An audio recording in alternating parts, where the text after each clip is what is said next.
ایک دن حضرت عثمان غنی رضی اللہ عنہ نے نبی کریم صلی اللہ علیہ وسلم کی دعوت کی۔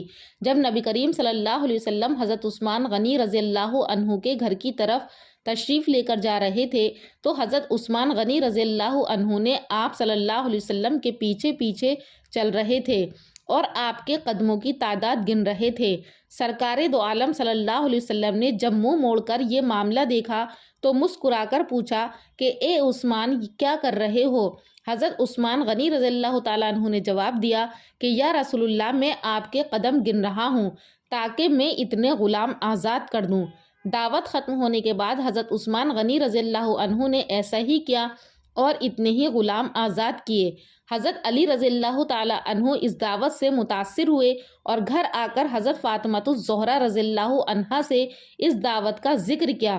حضرت فاطمۃ الزہرا نے فرمایا کہ علی اگر تم چاہتے ہو تو ٹھیک ہے، تم رسول اللہ صلی اللہ علیہ وسلم اور آپ کے اصحاب کو بلاؤ اور میں دعوت کے لیے کچھ پکا لوں گی۔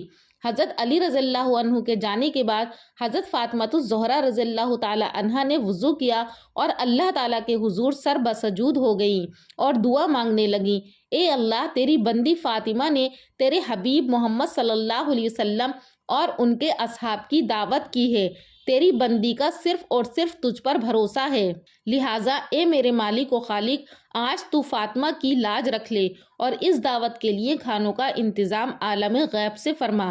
سیدہ رضی اللہ عنہا نے یہ دعا مانگ کر ہانڈیوں کو چولہوں پر رکھ دیا۔ اللہ کے فضل و کرم سے تمام ہانڈیاں رنگ برنگ کے کھانوں سے بھر گئیں۔ جب سرکار دو عالم صلی اللہ علیہ وسلم اپنے اصحاب کے ساتھ تشریف لے آئے تو حضرت فاطمۃ الزہرا رضی اللہ عنہا نے ہانڈیوں سے ڈھکن اٹھا کر کھانا ڈالنا شروع کیا۔ اصحاب رسول صلی اللہ علیہ وسلم کھانے کی خوشبو سے حیران رہ گئے۔ جب صحابہ کرام رضوان اللہ علیہم اجمعین نے کھانا کھایا تو کھانوں کی لذت نے مزید حیران کر دیا۔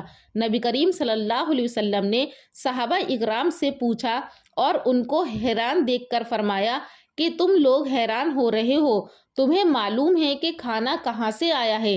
تمام صحابہ نے فرمایا کہ اللہ اور اس کا رسول بہتر جانتے ہیں۔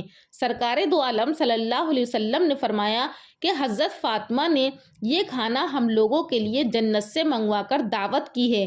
اس کے بعد حضرت فاطمۃ الزہرا رضی اللہ عنہا پھر سر بسجود ہو گئیں، یعنی سجدے میں گر گئیں اور اسی طرح دعا مانگنے لگیں کہ اے میرے مالک حضرت عثمان رضی اللہ عنہ نے تیرے محبوب کے ہر قدم کے بدلے ایک غلام آزاد فرمایا ہے، فاطمہ کے پاس اتنی استطاعت نہیں کہ وہ غلام آزاد کرے، اے میرے رب تو نے پہلے بھی میری لاج رکھی اور جنت سے کھانا بھیج دیا، اب تیرے محبوب جتنے قدم چل کر میرے گھر آئے اتنے ہی سرکار دو عالم صلی اللہ علیہ وسلم کے امتی جہنم کی آگ سے آزاد فرما دے۔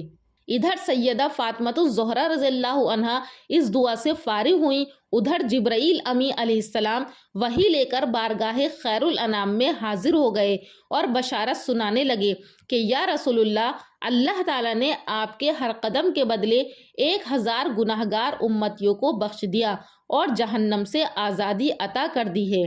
اتنے خوبصورت واقعے کو سننے کے بعد اس کو زیادہ سے زیادہ شیئر کریں کہ لوگوں کو علم ہو اور یہ صدقہ جاریہ ہے۔ جزاک اللہ۔